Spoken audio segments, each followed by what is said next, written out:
that we are working towards to ensure that we have a chance of survival. Right. Now, out of that, many world leaders spoke. But specific to Jamaica, there was a conversation whether or not our actions at home were in contradiction to what was said. Right.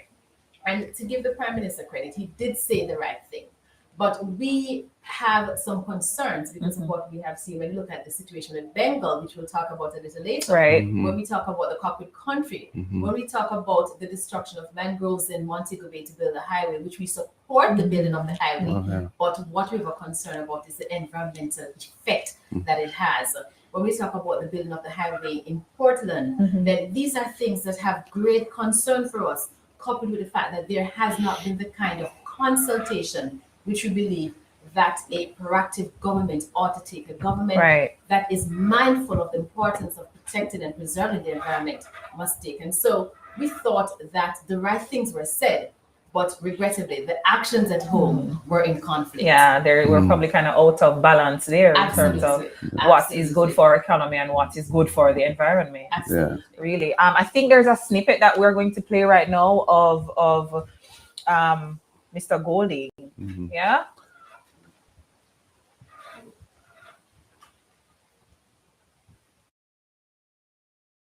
Certainly, to start, we have got to relook at the leadership of the country, because you know that leadership drives action. And so leadership in terms of the protection of the environment has got to be unequivocal in what we say, unequivocal in what we do. And that will set the tone to say we as a nation are serious about it. And when Jamaicans see the leaders getting in line and showing the commitment, not just by words, but by actions, then I believe that they too will also fall in line. And opposition leader Mark Golding said he has been observing the developments at the summit, but he's confused by the statements of Prime Minister Andrew Holness to world leaders. Oh, we are there saying nice things at COP. What's happening here in Jamaica is really very unfortunate and is a blemish on Jamaica's environmental performance, in my opinion. The opposition leader pointed to some of the most recent environmental failings that have taken place under the stewardship of Prime Minister Andrew Holness. We have the situation where NEPA refused the permit for mining in the Dry Harbour Mountains, and the minister, which was in the Prime Minister's ministry, overturned that on appeal and granted the permit. We have the mangrove forests in Hanover, which have just been cleared, decimated for hotel development. And right now we have mining, which is in St. Anne, which is decimating communities there as well. And we have effluent being released into the Rio Cobre and undermining the sustenance and economic activity of the people around Kent Village who rely on the river. Mr. Golding said in order to avoid the same mistakes in the future, the National Environment and Planning Agency, NEPA, will have to be given more independence. All right. So, Mr. Golding, I mean, I think you've been pretty vocal about, issues of the environment and climate change, and particularly, as we just caught in the snippet there, what you said in regards to COP26 versus what is actually happening here in Jamaica. Do you feel the same way about what you said in the snippet? Yes, I do. I mean, I think Jamaica as a voice among the nations has been supportive of the need to get serious about tackling climate change and so on. I'm not complaining about our international posture. And at COP26, I think we, delivered as well as could be expected there. My problem is what's happening at home, where we have so many instances where the government and NEPA, which is unfortunately housed within the Ministry of Economic Growth and Job Creation, which in my view is a clear conflict, because the Economic Growth Ministry has as its mandate and objective producing fast levels of economic growth. And when you have an agency which is supposed to be protecting the environment within a ministry that has a mandate of driving growth, you're going to find that decisions are taken on a regular basis which subordinate the interests of the environment to the interests of commercialization and growth. And I think that's why the world is in the place it is, because we haven't given enough priority to protecting the natural environment. We don't have another planet. In Jamaica, we have finite water resources. We have finite coral reefs. And so we have to protect those assets for future generations. So I really do feel that the structure that the government has put in place is wrong. I think that the Environmental Protection Agency, NEPA, ought to have greater independence from the decision making around economic transactions. And we've seen instances in the clip, I mentioned some of them, and the situation in the Dry Harbor Mountains, where NEPA, to their credit, refused the permit to this company to go and mine in this very ecologically sensitive area. Pristine forest has never been touched. And then that was overturned on appeal to the minister, within the Prime Minister's ministry, and very controversial. And we have a situation where the NRCA, the National Resource Conservation Authority Act, the penalties to act as a disincentive and a deterrent to environmental breaches are hopelessly inadequate and out of date, and they have not been updated.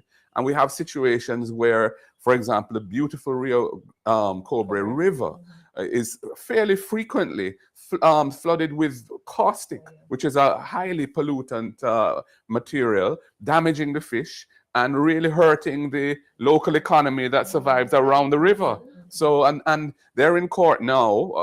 I think Windalco is in court for that, the U-turn works for that, and that's, dragging along in the court system. But it's happened since that original incident, which led them to being prosecuted. It's happened again and again. So it's not obviously a real deterrent. I think the maximum fine is 50,000 Jamaican dollars, which that's really rather pathetic. That's not even 1,000 US. So it's a third of it. It's $300 US. I mean, what's that to a multinational alumina company? So these are the instances of where I don't think Jamaica's performance is in sync with the spoken word internationally. We talk a good talk, but we're not walking the walk. We need to dance really good dance before we can dance abroad. You mentioned mining, and we're going to get to that shortly, but we want to invite our audience in on the reasoning. Please, we're going to ask a question. Do you think that we are doing all that we can here in Jamaica as it relates to protecting our environment and preparing for climate change? So drop your responses in the comments, and we'll, share some of them in a little while. So mining, you did mention mining, and I feel like the temperature is increasing on that topic. You're hearing a lot of persons chiming in on it on social media, and we're hearing some in programs on television. Mr. Golding, we heard you touch briefly on it too in the previous video, and we're going to talk about what's the big deal. I want you to delve a little bit more deeply into mining and how it is that it really affects the environment and different persons. But I want to just share a tweet from Professor Wendell Abel, and that caused a stir in last week, right? That was Okay, here he says, I support mining in the cockpit. It will lift some people out of poverty. Poverty sucks. It's the greatest enemy of the environment. Look at the impact of poverty on Haiti's environment. I don't know if you heard about that that opinion of his that he shared. Right. Well, all respect due to Prof. Wendell Abel, and somebody I have a great deal of time for. But I think and he's correct that poverty is an enemy of the environment, because it forces people to live in a way which is often destructive of their local environment. So people, for example, who can't afford other ways of living, cut down natural forests to clear land for agriculture, which is a very bad way, and and burn the land to do that. The topsoil gets damaged. The organisms in the soil that enrich and provide sustenance to plants that's damaged as well. So it's not that just reinforces, I think, unsustainable agricultural practices. But the cockpit country is an extremely important environmental asset for Jamaica, for all of our people, because it sits on top of a very important water source, an aquifer that provides water for many of the water systems and natural water systems and rivers, not just the Black River, but many rivers, including rivers like, I think, Rio Bueno, and all of the rivers in that section of Jamaica are connected to the cockpit country. Now, you can't you can't relieve poverty by destroying the cockpit country or allowing people to mine in the cockpit country. For one, mining is not something that really reduces poverty, in my opinion, because the way in which that bauxite is going to be shipped out of Jamaica to be processed in Gramercy, Louisiana.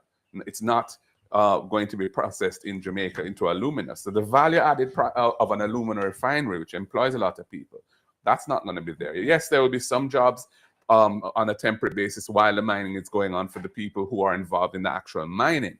But it's a very, very high price to pay for degrading the cockpit country, which needs to be preserved.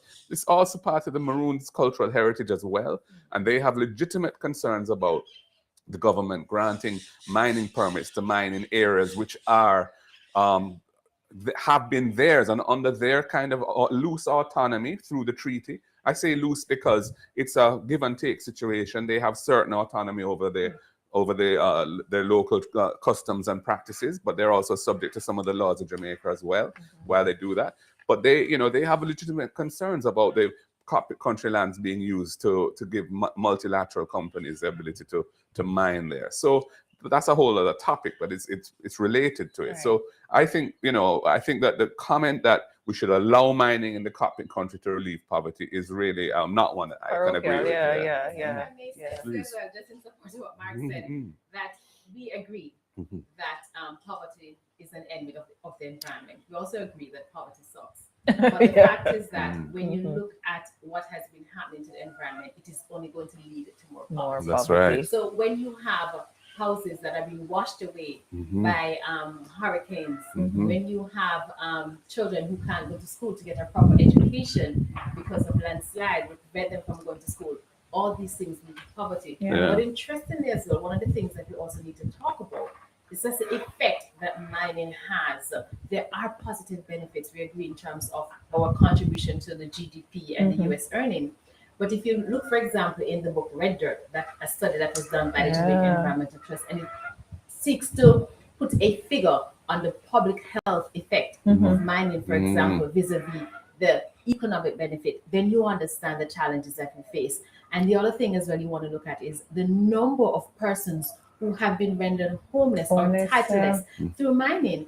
So when we talk about the issue of mining, and I'm not just limiting the discussion to bauxite mining, I'm talking about all types of extractive industries, whether it's bauxite or it's the limestone, then the fact remains that what we have found is that the effect on livelihood has been far-reaching. And not only that, but it also creates generational poverty.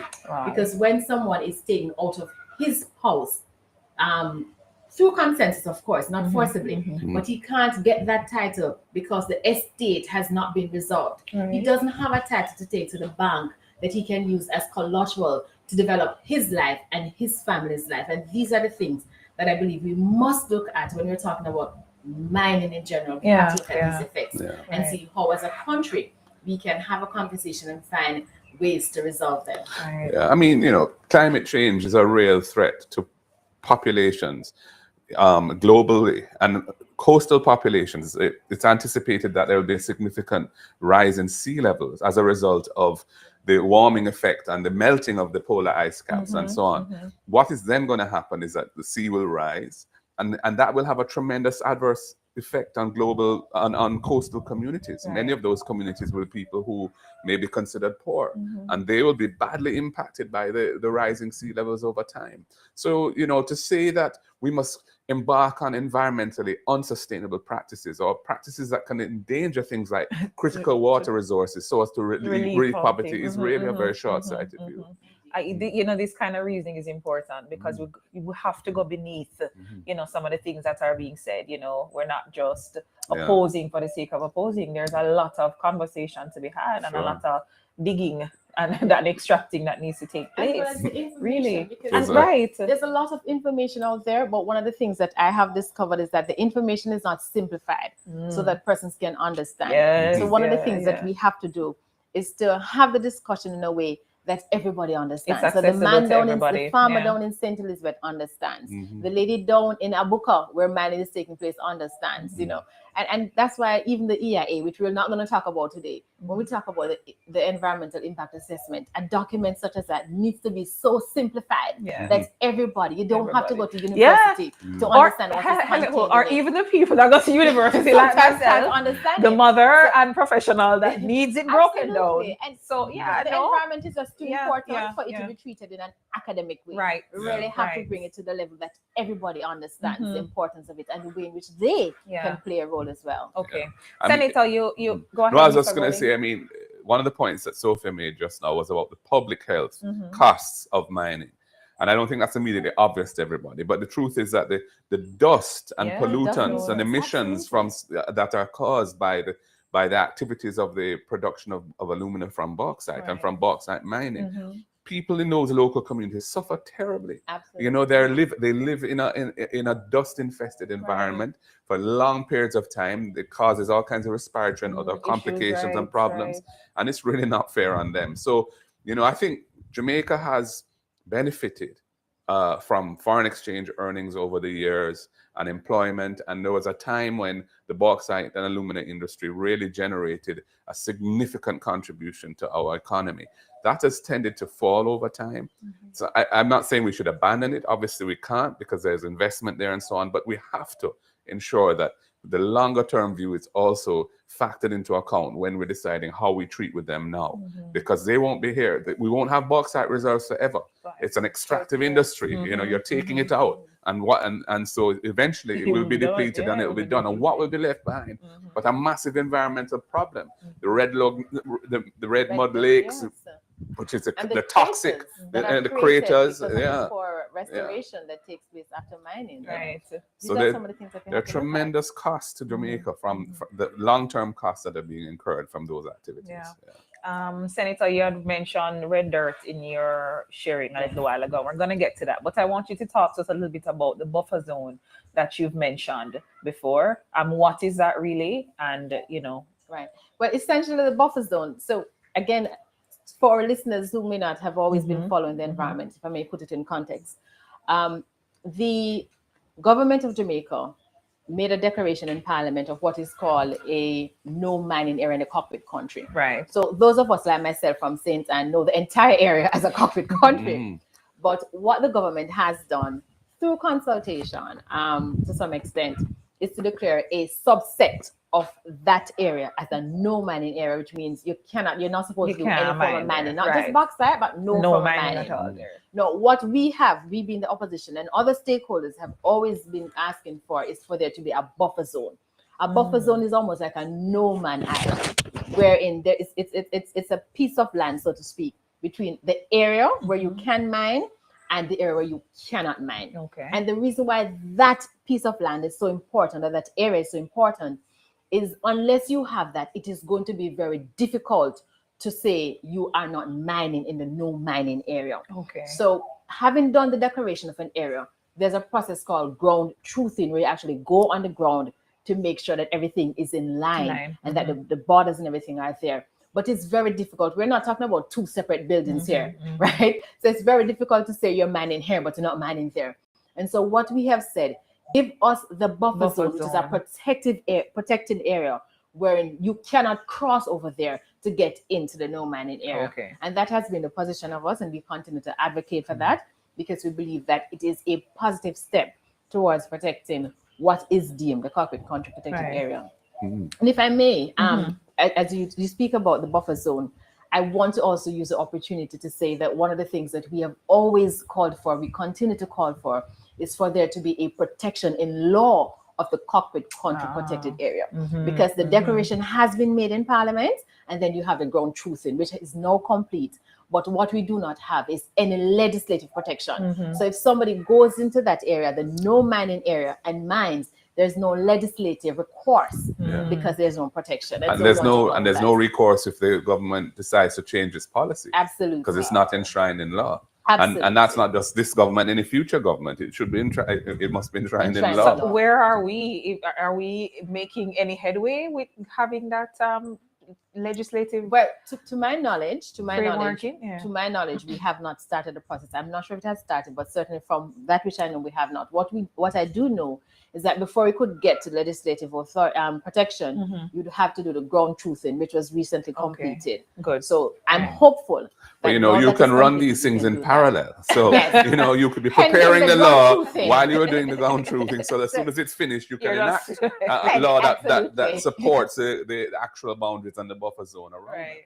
I don't know if that's happened though. Does that, yes. Okay. So we hardly hear much about the after effects of red dirt, Senator, mining, especially on farmers. Can you speak to us a little bit about that? And I do want to make a recommendation for persons who have not yet read it, that they can go to the Jamaica Environmental Trust website and they can read it. And it's done in a very simple way. But the truth is that so often we do not talk, Mr. Golden, and I'm struggling to say Mr. Golden because I'm so used to call Golden. You can call me Mark. Call me Mark. You can call him Mark. But Mark spoke about the effect on livelihood. But I want to share with you that I went to St. Elizabeth and St. Anne in my portfolio, under my portfolio as shadow spokesperson, and I met with the residents there and I spoke to them, and they took me into communities. And I saw for myself the effect it has not just on the houses and the furniture and the individuals in terms of their health and the rashes and the effect of children not being able to go to school because of the respiratory challenges and the financial aspect because they have to go to the doctor. And that's for another discussion to talk about how the bauxite companies manage the medical side of things. But what I saw also shocked me because I saw farms that were withered. And based on the account of the residents, this is as a result of what they call the dust. So, when you have the mining and then the dust and it blows up and then it spreads all over. And so farms were withered. I saw sweet peppers that could not be reaped. I saw callaloo and lettuce and those things that you could not reap because, when you have a long drought, that's what it was. They could not. But also interesting that I saw was the actual water. So so again, these are communities where you have a lot of rainwater harvesting because of the irrigation challenges. Right. And so they have to catch their water. For persons who don't know, they use gutters or they use drums. And when it rains, you catch the water in these containers. And they use the containers for domestic purposes, but also sometimes to irrigate their farms.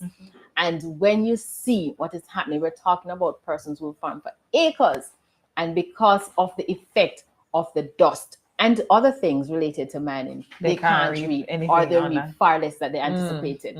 And so they operate at a loss. And these are some of the things that are not spoken about, but these are some of the realities that persons in these communities have to deal with, And then we talk about the mud lake. And the mud lake, because during periods of drought, then there's, or when the factory is not working, then what happens is that the effluent, so to speak, is contained in this area which they call the mud lake, and then it gets dry. And when it is not watered, it blows up when the breeze blows. And then it spreads all over. And the same effect. And remember that dust is toxic. And it is toxic. Because it's that red mud is the byproduct of the process of producing alumina from bauxite. Alumina is a whitish powder that is then smelted overseas into the metal called aluminium or aluminum, depending on which pronunciation you prefer. But in the process of making the alumina from the bauxite, they use caustic, which is a very alkaline, strongly alkaline and chemical. And that the resulting effluent from the process is channeled into these red mud lakes, and it's very highly alkaline. And then when that dries out, the dust has that in it. So it's very, very bad for the environment. It's very bad for the environment. It's bad for humans. It's bad for crops. It's really, I can't see the positive effect of it. And this is something that I'm sharing my experience. But if you talk to the persons in the community, and perhaps it's something that we should really undertake to do, Comrade Leader, to go into these communities and talk with them. I do recall when I went into St. Anne, the man took me to his house and showed me behind his house what was happening and the Wow. landslide that was taking place after mining, you know, and he was brought to tears. And I will give Naranda their due, because having brought it to Naranda's attention, they addressed it. Good. But there's so many other persons like him who are affected by mining. Right. And I think, you know, this is the kind of conversation that we need to have so the country becomes aware.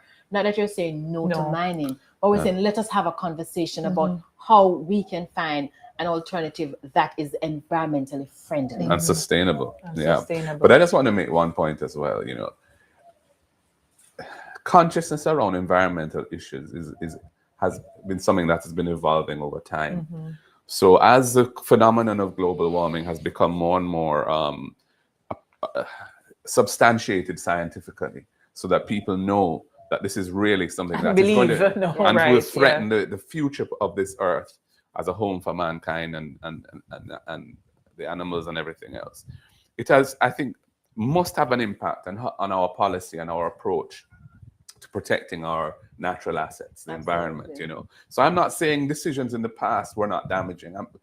Decisions have been taken over many, many years, which were probably not the correct ones in terms of the right balance between protecting environmental assets and the need to generate economic returns, you know.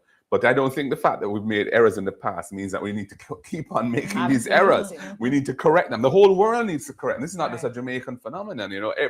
Every country is facing the need to adjust the way in which we operate and the kind of economic activity we get into, and how we can modify how we do things so that it's less damaging to our future as a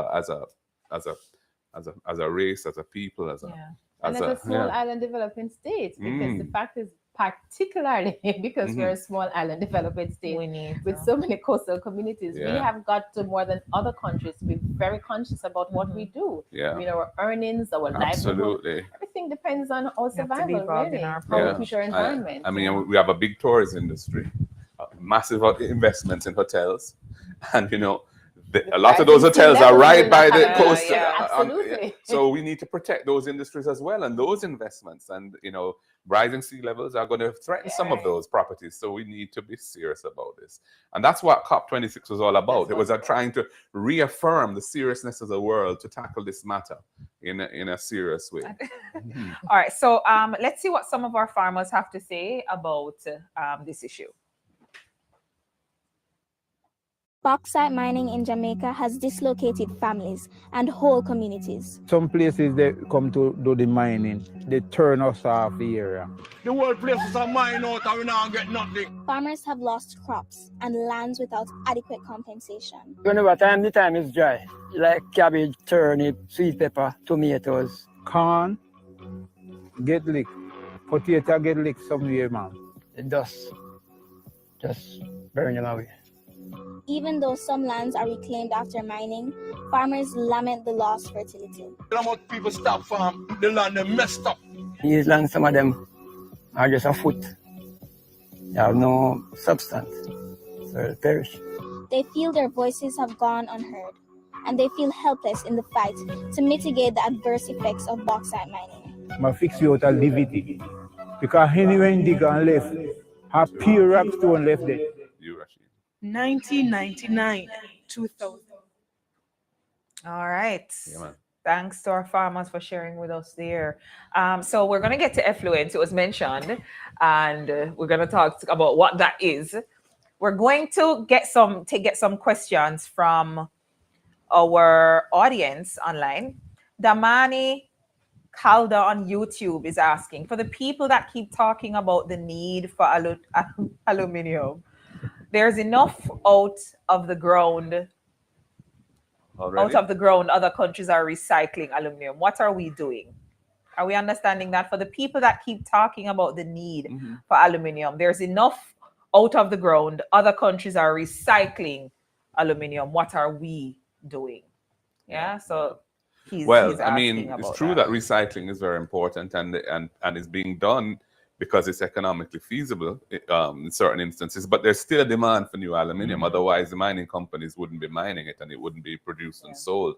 So there still is a demand. Remember, as the economy of the world evolves, the need for lighter metals and so on new technologies, it's continuing. So, and aluminium is a very light metal, so it's particularly useful for things, structures that, for example, transportation systems, where, you know, the heavier they are, the more energy you use to move, you know, and so if you can lighten them, obviously they're more energy efficient, and it's more cost effective, etc. So there's still a demand, and there's a growing demand. That's why the price for aluminum right now, the price for aluminum is very high.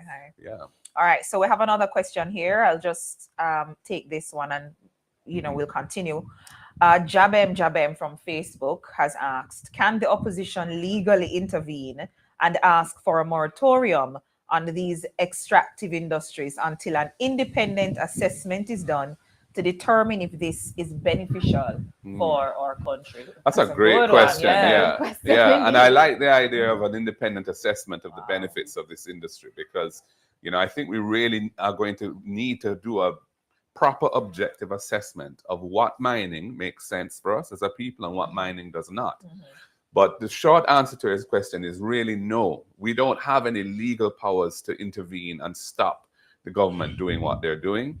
The only way it can be challenged is if they create some legal violation in the process by which these permits are granted. For example, in Dry Harbor Mountain, that matter has been taken to court by citizens and citizens groups.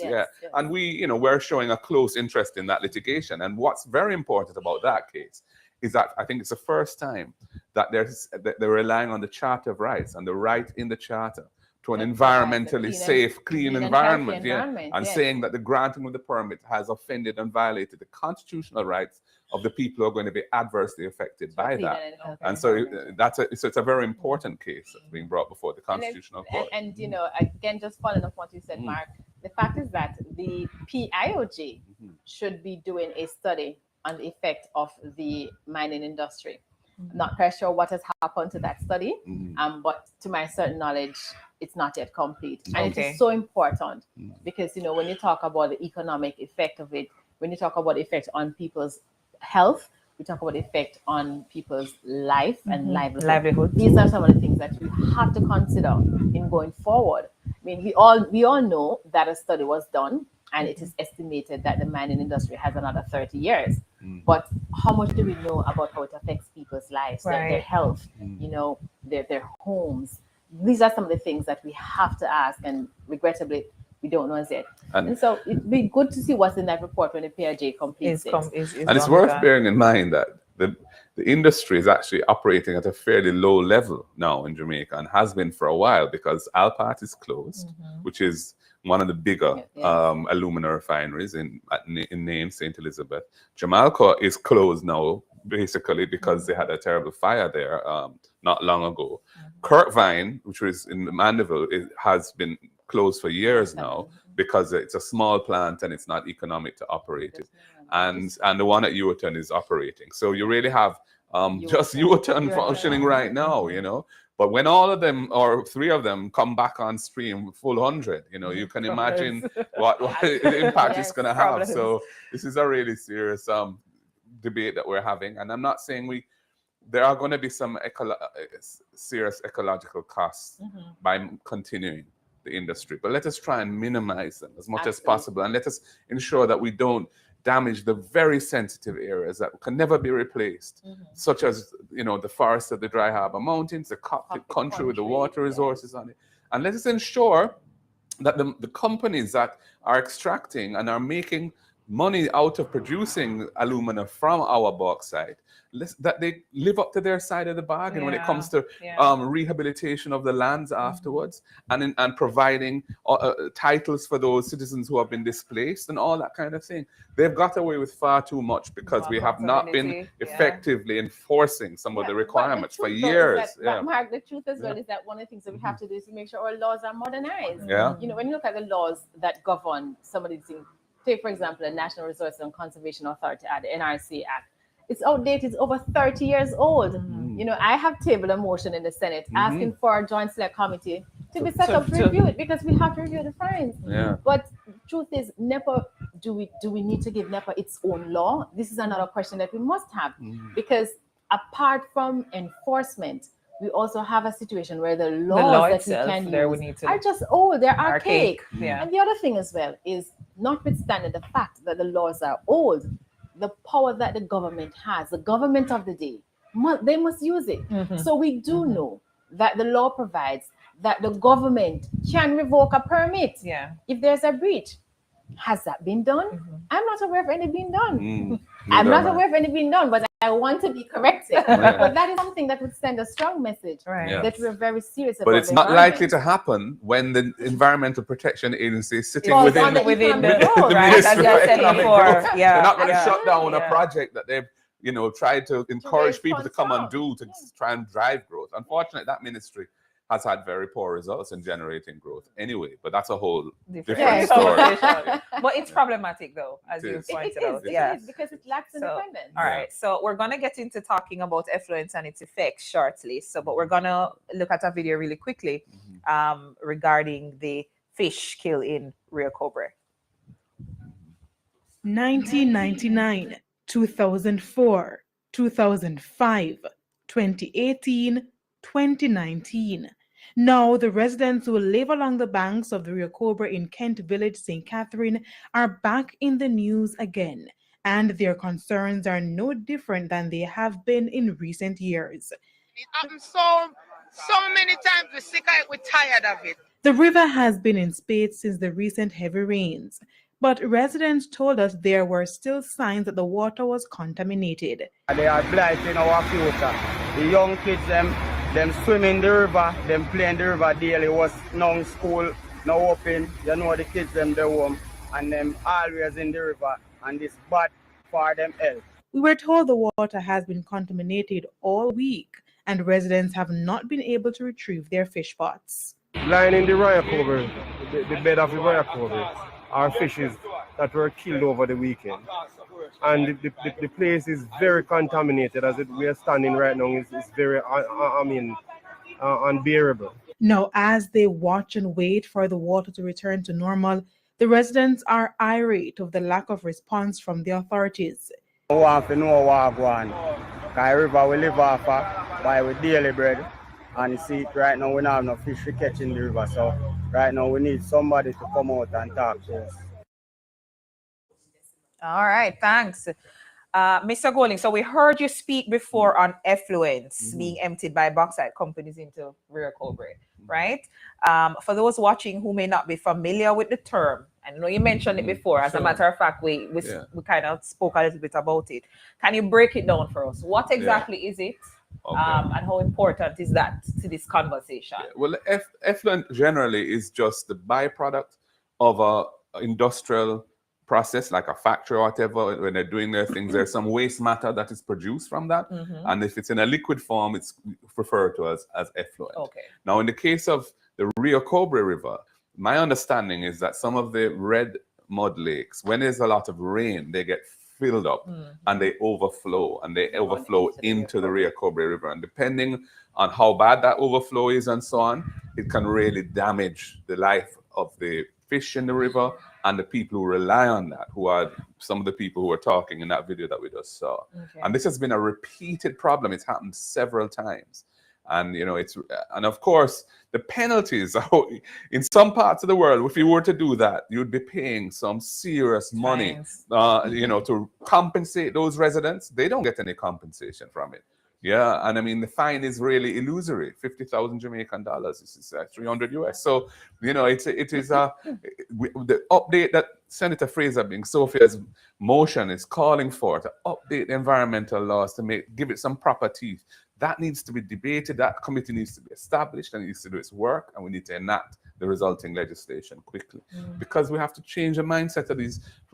Any companies that think they can just come here and operate any way they like, because some of them have no respect for the Jamaican environment and the long-term impacts of what they're doing to our people here. We have to change that. How easy would it be for the NRC Act to be amended for stiffer penalties, for example? The truth is that the ministry could go ahead and proceed to make the amendments and go through the regular process of their committee and then take it to the parliament for this for passing. And that perhaps is a shorter process. However, we are proposing a joint select committee. And I tell you why we're proposing a joint select committee. The joint select committee allows for every Jamaican who wants to make a contribution to make a contribution. Yes, that's what it does. So it's not something that takes place in an office somewhere. Closed off, and then it allows anybody who wants to. The issue of the environment is so important, so critical, and concerns all of us, that I believe that each and every Jamaican should have a voice in the type of legislation that is going to be used to protect us. Remember, that is the principal legislation to protect the environment. There are other legislation like the Forest Act and different things, but that is a principle because it also establishes NEPA, which is the National Environmental Protection Body. So it protects that. And the other thing as well is Jamaica signed what we call the ESACO agreement, which speaks about consultation. And one of the benefits of that is that it allows all stakeholders to have a win-win. You may not get everything you want, but at least everybody wins at something. And a joint state committee is giving effect to that, the ESACO agreement. And so we support that. It's going to take a little time, but I tabled that motion in June. I'm just thinking that the State of the Nation debate in the Senate, Mark, started in June and was completed 2 weeks ago. If we had started that debate and passed that debate in that motion in the Senate and set up that joint state committee, we could have finished because several committees have been set up since then, finished, and have been, the ZOZO, for example, is one of those things and have been tabled in the parliament. So it really is about a priority. It really does boil down to priority, and I'm hopeful that we now have a new minister with responsibility for environment, Minister Samudo. And I'm hopeful that through our shared passion, and I know his commitment, that we can see some action going there. Yeah, it's, the agenda of Parliament is not set by the opposition, it is set by the government. So the determination as to what motions get debated when, what private bills come on the order paper to be debated, that we have no say on that. All we can do is ask and pressure, but ultimately the decision is made by the governing side. So that is why public pressure is very important. Very important. Because as politicians, people, we have to respond to what the public is concerned about. So the public coming behind an issue like this will provide the necessary impetus for people to make the decisions that need to be taken to move us forward. All right. I'm getting the questions coming in from our viewers on Facebook and on YouTube, and I want to tell you thank you. Remind you to use your hashtags economy or environment and hashtag Sunday Reasonings. We have a question here from Stafford Gordon on Facebook. He says, I want to ask one question. Where does the bauxite money go? All right. Well, there are different aspects to bauxite money. Okay. So the companies who are granted the mining leases to mine the bauxite, in one instance on the North Coast, Noranda, they export the raw bauxite to America to be processed. So we get very little from that other than a royalty, which is, I think, 50 US cents a ton. It's a very small royalty. But no, the government is 51% share. Yes. Now, in the 70s, Michael Manley determined that the Jamaican people need to make some more money out of this. And so we put in place the bauxite production levy, which was a very important piece of legislation because it required that a tax be paid to Jamaica by these companies. And it wasn't dependent on what profits they declare. It was just dependent on how much they produce and what the world price was. And it was a very easy calculation to work out how much they should owe, and they couldn't hide their profits, which they're very good at doing. So Jamaica generated significant revenue from that in the 70s. And then there was a reaction to it, and that's a whole other story. And ever since now, because of the power that these companies have and their capacity to say we will close down or reduce production unless we get some adjustments, they have been successful in negotiating adjustments to the levy regime. And in fact, in some instances, the levy regime has been suspended altogether for a period of time. So who makes money out of bauxite? Primarily the companies who do and they're largely foreign owned, except for in Jamalco, Jamaica has 45% of that. And the Noranda bauxite, which is the one that just exports the raw bauxite, we own 51% of the assets on the ground. But I'm not even sure if we make 51% of the profits from the sale of the bauxite. I don't think that is true. So Jamaica is not getting the greatest deal from this, and we're suffering a heck of an environmental cost, which we're going to be paying for generations to come. So that independent study and that discussion is very important. Okay, all right. So we've mentioned here NEPA, and the NEPA being under the Ministry of Economic Growth and Business Development, and we've heard job creation. Sir Golding speak out against that. Senator, what are your thoughts on that? Well, my position is clearly in line with Comment Golding, and it's something that the opposition feels very strongly about. That you can't have the Ministry of Economic Growth and Job Creation being the umbrella organization for NEPA. It just makes no sense. Yeah. First we had a situation where it was housed in the Ministry of Economic Growth and Job Creation, and all of environment. Then they shifted that a little bit and created a Ministry of Housing, Urban Renewal, Environment, and Climate Change. But NEPA still reported to the Prime Minister. We know what happened to that. I mean, the unprecedented 72 conditions for Bengal speaks for itself, right? So it is very clear that the objective or the independence that the framers envisioned for NEPA is not being fulfilled. Yeah. And now that NEPA and Environment and Climate Change have gone back to the Ministry of Economic Growth and Job Creation, it makes no sense. It makes no sense because in an event of conflict, what happens? Well, it makes sense. It makes sense if you're not really that concerned about protecting the environment. Right. Because those of us who are concerned about the environment, what happens is that when the minister has to make a determination, on which side does he go? Does he go on environment or the economy? Yeah. His main purpose is to get the 5 in 4, So it may have been elusive, but that is still his objective. Right. So economic growth is the objective. So the environment is not up front and center. I mean, I should just add, in the last PNP administration, there was a Ministry of Land, Environment, and Climate Change. All right.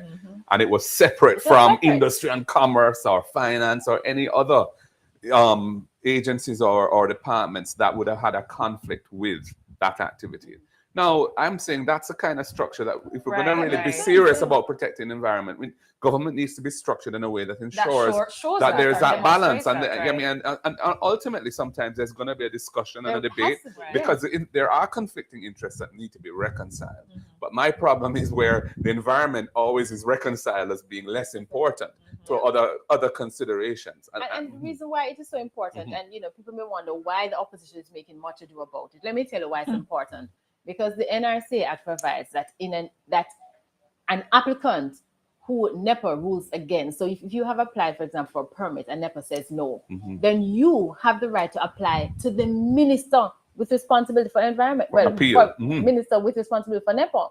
So what happens in that situation is that the minister is not an independent person, but the minister is a person that also has responsibility for economic growth.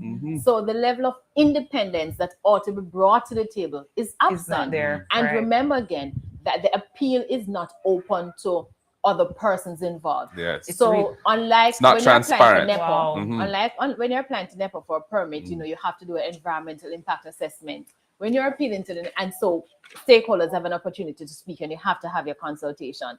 When you're appealing to the minister, it's just you and the minister. Behind closed doors. Right? Really? Yeah, it's just you and the minister and I suppose the technical team. So the other persons would not have had an opportunity to be a part of the appeal and to hear the arguments. And that is why it is so critical that there is a separation between economic growth and the environment. Right, yeah. And it just, I think, further reinforces the need for a review of the NRCA Act. Absolutely. And some of these processes, which we had the benefit of seeing how they work over time, need to be reviewed and changed. The penalties need to be strengthened. Compensation provisions need to be put in there for citizens and affected communities, because there ultimately is the Professor Wendell Abel talked about poverty sucks. It does. And it's poorer people who tend to suffer most from environmental degradation and damage. And there's no provisions for compensating them.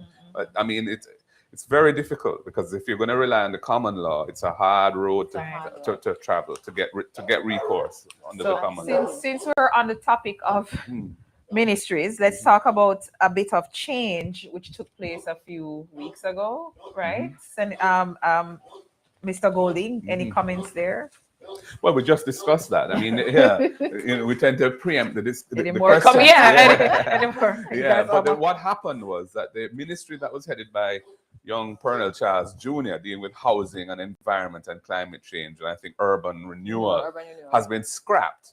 And the environmental responsibility, the responsibility for environmental matters, has been taken back into the Ministry of Economic. All of it has been brought on economic growth and job creation, which is where it was before that ministry had been established a few years ago. So they've kind of made a decision to move it out. Now they've moved it back. But NEPA was always kept.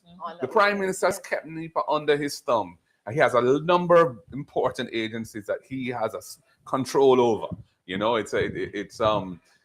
and NEPA is one of them. And the problem is, as has been said, is that the main reason for that ministry, economic growth and job creation, you know, and to have environment stuck with that is problematic. All right, so we're gonna go into abolishing the discussion on abolishing that Ministry of Environment. But before that, we're gonna take a look at a quick video and then we'll be right back.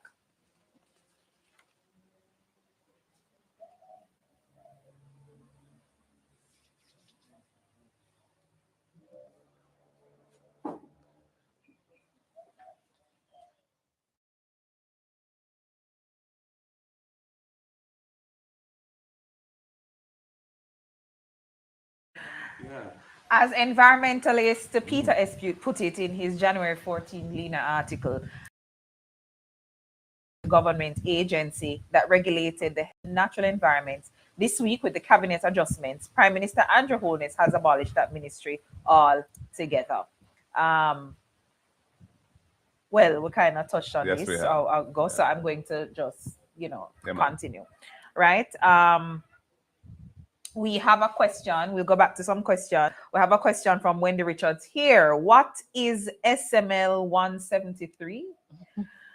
Is it the same thing as the permit the Prime Minister gave Bengal? Senator Binns, do you want to take that one? Sure. Well, there are two. SML 173 deals with mining. The permit for Bengal, bauxite mining. The permit for Bengal deals with mining of limestone. So I just want to clarify that. And it's two different areas. SML 173, absolutely. SML 173 deals with a permit that was granted to mine bauxite in areas that falls within St. Anne and Trelawney. Yes? And if you may recall that an application was made by Norando some time ago to mine, I think, over 8,000 hectares. And then it was trimmed down, and further then trimmed down to over 1,300 hectares. I think the permit has been given for. And that was earlier this year. That the from the NRC is to give permission for them to mine 1,300 hectares within the St. Anne and the Trelawney area for bauxite purposes. Right. And that is SML 173. SML means Special Mining License. That's what it means, yes? And then Bengal. Bengal is, which is quite topical, there's an area on your way to Montego Bay, just out by Discovery Bay, called Bengal, yes? Yeah. It is a part of what we call the Dry Harbor Mountains. People like me from St. Anne know that area well because we frequent Puerto Rico Beach a lot growing up. So it's part of the Dry Harbor Mountain. There's this company, Bengal Development, that applied to the NRC for mining of limestone in that area. And that is what we talk about the 72 conditions. NRC had said no, and they appealed to the Prime Minister per the legislation, and the Prime Minister overruled the decision of NRC and granted permit for Bengal to mine in that area. Now, the reason why that is so important is not just the 72 conditions, which are unprecedented, but if you do recall the national outcry when we found out that the Prime Minister gave permission for mining to be done. But you may also recall that one of the conditions was the payment of a bond, and it should have been paid by a particular time, and that bond was not paid. An extension was granted in March for it to be paid, and it was not paid. Interestingly, at that time, I do recall the Prime Minister saying that if any of the conditions are breached, then he will be the first to pull the license. Well, let me tell you that the extended bond the second time was not paid, and very quietly, curiously, a third extension was granted, which we're only now hearing about, and the bond was paid, which means that they can, subject to getting the mining license from the Commission of Mines, that they can go ahead and do the mining. And it is so concerning, not only because of how things have evolved, but because of the ecological sensitivity of that area. I mean, we have some of our most or rare flora and fauna in that area. The Discovery Bay Marine Park benefits from, because it's just down the road from there, from being in that area because of how protected. The the Dry Harbor Mountain is said to be one of the least intrusive area in that since Christopher Columbus. It's virtually untouched. People have gone in, but very little has been done. So it is almost, it is untouched. And the effect that it has now is, we spoke about it earlier in terms of the effect on the livelihood, the dust nuisance, and all of those things. So what we have is the Prime Minister saying, under pressure from the public, when it was learned that he had overruled, his ministry had overruled NEPA's decision and granted the permit with these 72 conditions, that if there was any slip up, any breach, then he's going to pull the license. Well, there was a breach because the performance bond wasn't delivered by the required date. An extension of time is granted. A new date is set. Once, that date comes, it's again not delivered. Another extension of time is granted. And then a third time, they now do it. So that commitment that was given to say, I would not give them any leeway, wasn't lived up to. And they're now going to be in a position, if the Commissioner of Mines grants a license, they're going to be able to go ahead. Wow. Let's take a look at this video collage on Dry Harbor and Noranda, and then we'll be right back. We've worked hard all our lives, and then we get this, and at the end of the day, I don't see what Jamaica's going to benefit, because the money, it's a foreign company, foreign individuals that are owning it. We know nothing about them. Because persons are really tired of what is happening. We're talking about persons who for decades still have not received titles for their property. We're talking about persons who on end have been having respiratory challenges. I know we're talking about what's happening in St. Ann now, but just a couple of years ago, I recall touring St. Elizabeth. And when I spoke to the persons, they share with you the real health implications that bauxite mining has been having. All the children, them right now, them are fetal blood, them nose diarrhea, because them dig up the grave them. He sent sewage water come to Gibraltar for we drink. When you boil the water, even dirt, you don't drink. We children, them have running a belly. And we believe that against the background of NEPA and the RCA's refusal in May 2020, the grounds on which they refused to grant the approval a few months ago was, and here I quote, the deleterious effect on the environment, end of quote. We believe that you cannot abrogate or infringe the right in the Constitution, except as the Constitution itself states, may be demonstrably justified in a free and democratic society.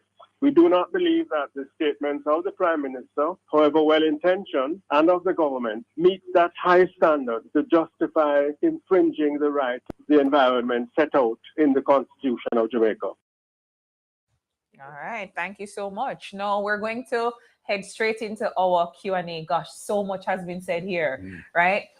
So I have some questions coming in from our very engaged viewer audience on Facebook and YouTube. Love it. So Monair Benjamin from Facebook asked, what is being done in terms of reclaiming mined out areas and reforestation of these mined out lands? He's asking. Well, so there are two things, and I have to go back to something we said earlier about the legislation, because the legislation actually tells you that you're supposed to mine out within a particular. Once you're finished mining, then you have to reclaim the property, and then it does tell you how the property is to be reclaimed. But one of the things that we have discovered, again, just through interaction with persons in these mining communities, is that the companies will mine to a particular amount. So they'll mine to about 90% of the land, but they're not finished. And so unless you're finished, you're not compelled to reclaim the property. So again, that is something that we need to look at, Is it that you have to start reclamation within 3 years of cease, even if you have not completely finished the mining process. But once you have not done any work in that area for 3 or 5 years, then is it that we should compel them to start a reclamation process. The other thing as well that we need to look at is how reclamation is done, because the law tells you how reclamation is to be done. And the truth is that how it is now being done is just not enough to bring the property back to how it was, or reasonably back to how it was prior to the mining process. I mean, I have seen so many reclamation or reclaimed lands which are still craters. Yeah. But when you speak to the companies, they have done the reclamation, they're put at the topsoil. But is it enough? And the simple answer is no. So, reclamation as it is now, it's not where it ought to be. But I believe that the law needs to be amended to give full effect to what must obtain. Okay. And the question also arises, should they be required to post security for those obligations? Those are long-term obligations that are going to affect Jamaican people for years to come. The way in which the red mud lakes are left behind when many bauxite companies that contributed to those red mud lakes are no longer operational in Jamaica. They're not honoring those obligations any longer. We need to have legal mechanisms in place to ensure that they live up to their obligations. And that should be part of the negotiation with them. All right. Damani Caldo, YouTube asks, precious metals like gold are being extracted from old electronics. What are we doing with ours? I don't know if that's like I can't say I'm not aware of any sustained effort or any organized effort to mine gold from disused electronics. But what I would mention is that there are rare earth metals in the red mud extract that is in those red mud lakes. And in fact, there was a move afoot and rare earth metals are very, very valuable for some of the new technologies that exist, and it's a very valuable asset. Unfortunately, a lot of the bauxite that has been taken from Jamaica to Gramercy, which is an aluminum refinery in Louisiana, the red mud there is where they're looking to extract those rare earth metals, and it doesn't look like Jamaica will make anything from that whatsoever. And that's very unfortunate. There was one time we were looking at trying to do it here, and we had a joint venture, I think, with a Japanese company, Nippon. I don't remember the full name, but the Japanese company. And there was a pilot really to look at the feasibility of getting the rare earth metals from the red mud lakes that we have in Jamaica. But the price at that time, the world market price collapsed basically for issues that are outside of our control. And that hasn't really happened, unfortunately. But it is something that is worth further exploration. All right. Deanley Dresiki on Facebook has asked, is it legal for any citizen to block a river using large rocks, etc.? I guess maybe in response to that, or civilian response to what's happening. If they decided they wanted to block the rivers, is that something that they need a permit for that? They would need a permit. Yeah. Doing it without a permit would be a breach of the act. It's not definitely not legal. Yeah. Okay.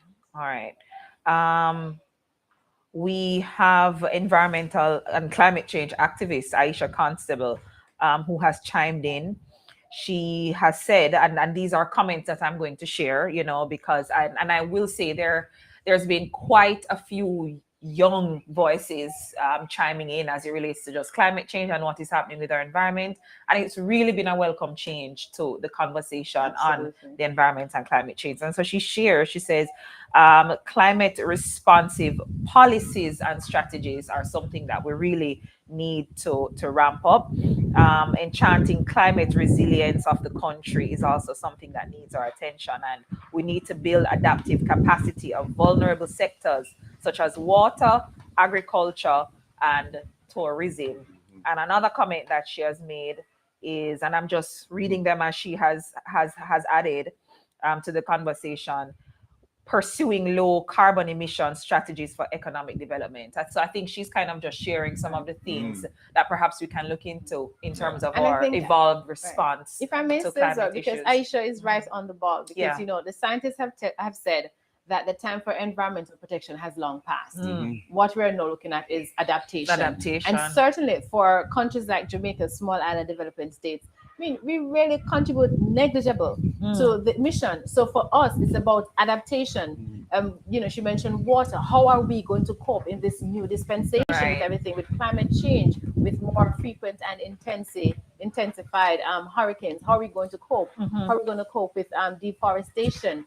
These are some of the things that, like small island development states, we have to look at. And so I am very much in agreement with what Aisha said. Yeah. Looking at adaptation, and you know, we talk about the World Adaptation Fund because there is funds available for countries like Jamaica to start our adaptation process. And I think, you know, that is where our focus really needs to be. How do we get the farmers in St. Elizabeth to adapt to what is happening now with climate change? Right. That's where our right.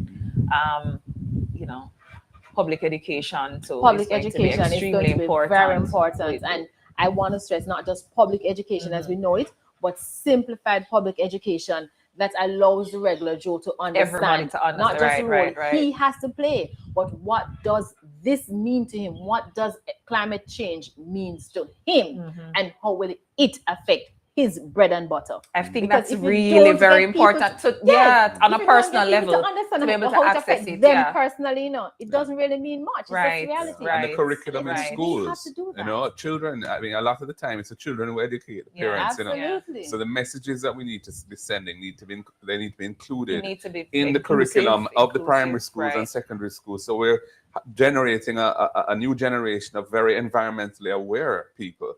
And the final question or the main theme, you know, environment or the economy, which one is it? You know, it's both. You know, we need to protect the environment for our own survival as a species, and we need to ensure that we will have adequate clean water to drink in years to come, clean air to breathe, etc., etc. We also need a vibrant economy to employ people and to create opportunities for people to improve their standard of living. The two are not incompatible. In fact, there's a great move towards what they call the green economy. In other countries are looking at ways that you can, for example, move to renewables to produce energy, such as sunlight or hydro or geothermal or even waste to energy. We have tremendous waste resources in Riverton and other dumps, you know, that could be a source of generating energy which we can use in our grid to power our lights. These are the kind of things when we're talking about resilience. These are the kind of things that we need to try and start get going. You know, we've been talking about them for a long time, but we're not seeing any action. I feel like those were excellent final comments from you, Mr. Goling. I don't know if there was anything else that you wanted to add. Well, just to say how much I've appreciated your moderating this session, Rasheen, and it's been you know, the first of our series, and so it's historic in that sense. And I want to thank my good colleague, Senator Sophia Frazer-Binns, for having helped us along with her copious knowledge on environmental. She's in charge, you know. She's Don't play with her, you know. Her portfolio. She has studied it, and she's in touch with the stakeholders, and she's on the cutting edge. So well done, Sophia. Thank you for joining us. When I was thinking about who should be on the first one, I said, let's have Sophia. You know, I'm so honored to share with you. I'm told we have one more question. Must be an urgent question. All right. We have an coming in hot, raising the temperature, right? Yes. Okay. It's in my inbox. Wendy Lee from Facebook. Oh, Wendy. Wendy Lee, we want to go home, go eat a Sunday dinner, you know, man. Yes, but I want to hear Wendy's All right, question. let's hear Wendy's question because clearly, Yes, right? I want to hear Wendy's question. All right. What has happened to Jamaica's master plan for sustainable tourism? We are good at making plans, but bad at adhering to them. A new plan is made whenever the old plan stands in the way of destructive development. So I feel like the initial question, what has happened to Jamaica's master plan for sustainable tourism? Probably gathering dust in some file, some drawing in some ministry. You know, I mean, you're right. She's absolutely right. The amount of studies and the amount of, you know, policy documents that we have and so on, and many of them are just never implemented and don't guide our conduct going forward. You know. And sustainable tourism is really important because we have huge investments in the tourism industry. Some of those investments have cause significant environmental damage, especially to mangroves, which are such a critical part of protecting coastal systems and the reefs that the tourists want to come and go and look at the fish and so on, and the fishermen need the reefs to generate and spawn new fish that we love. And I'm a fish eater myself, so it's something important to me. So she's absolutely right. These things are so much time is put into generating documents, but the actual adhering to them and making them guide our conduct, we're very poor at that. And I think now, Mark, now more than ever, we need to ensure that we have these policies and we stick to them. And we continue to modernize as more information become available to us. We talk about tourism. Listen, tourism is not only about the hotel and the beach. We're talking about bird watching. People want to go into community tourism because they want to go into communities and experience Jamaica's rich culture. August Town, they want to experience that. They want to go to that Compound Maroon Trench Town and experience that. They want to go down to Trench Town where Bob Marley is. Bob Marley was born. And then so these are the things, where you had this thing. So these are the things that I think we have not done enough of. We continue to sell tourism as just the sand and the sea and the hotel. But there's ecotourism and it is real. And we talk about balancing the economy and the environment. Ecotourism is one way you can do that.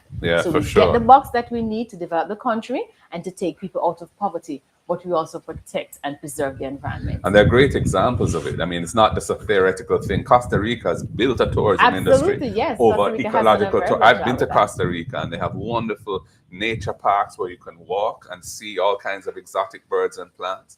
Belize has a tremendous record now of marine sustainability and marine parks which are protected and that have allowed their whole blue assets. They talk about the blue economy. The fish and the other creatures of the sea are building back and their reefs are coming back and so on. We need to go that route. Jamaica is an island surrounded by water and is such a beautiful island. What land of wood and water? We can't destroy that. We'll be left with very little. Absolutely. Opposition Leader Mr. Golding and Senator Frazer-Binns, thank you so much for joining us this morning. Our first in a series of excellent conversations, deep conversations, meaningful reasonings on the issues that plague our country, and just really adding our voice to it and seeing how it is that we can make our country better and stronger, right? So, and to our audience, I just want to thank you for sticking and staying. Thank you for your questions. Thank you for your engagement. We really appreciate it. So, on the matter of the economy or the environment, do we have to choose one? I think we can safely say both, but we definitely need a more evolved and assertive and constant approach to prioritizing our environment at this point. And if nothing else, I think the PNP, has, some really solid, really nation building what should I say? Plans. Yes, sorry, and approaches too. Our approach, I think we accept the need for sustainability in Jamaica and around the world. And it's not just talk. The policies and programs and decisions that are made when the rubber hits the road, when the pressures are being brought, you have to stand up and make the right decision. Well, the right decisions we will make. All right. Thank you so much for joining us for our very first episode of Sunday Reasonings.